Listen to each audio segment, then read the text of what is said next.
ক্যারিয়ারের শেষ ইনিংসে ডাক মেরেছিলেন ডন ব্র্যাডম্যান। তাতে ব্র্যাডম্যানের ক্রিকেটে ডন হওয়া আটকায়নি, আটকে ছিল ১০০ গড়ের মালিক হওয়া থেকে। ব্র্যাডম্যানের আক্ষেপ যতখানি, তাতে তার চেয়েও বেশি আক্ষেপ ক্রিকেট ভক্তদের।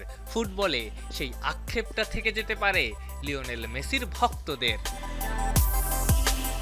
২০০৫ সালের যুব বিশ্বকাপ নেদারল্যান্ডসের সেই টুর্নামেন্টে চ্যাম্পিয়ন হয় আর্জেন্টিনা।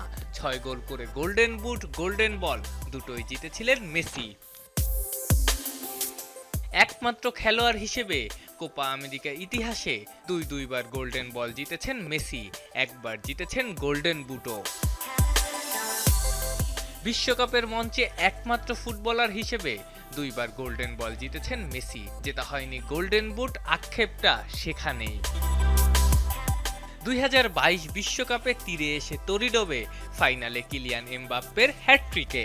এবারও তৃতীয় স্থান নির্ধারণী ম্যাচে ফ্রেঞ্চ ক্যাপ্টেইনের জোড়া গোলে গোল্ডেন বুট জয় থেকে অনেকটাই দূরে সরে গেলেন আর্জেন্টাইন অধিনায়ক। ১০ গোলের সঙ্গে এমবাপ্পের নামের পাশে ৪ অ্যাসিস্ট, সমান ৪ অ্যাসিস্ট করা মেসির নামের পাশে ৮ গোল। অর্থাৎ সর্বোচ্চ গোলদাতা হতে হলে মেসিকে করতে হবে অন্তত জোড়া গোল। টুর্নামেন্টে মাত্র ১ গোল হজম করা স্পেনের বিপক্ষে যা কার্যত অনেক কঠিনই বটে।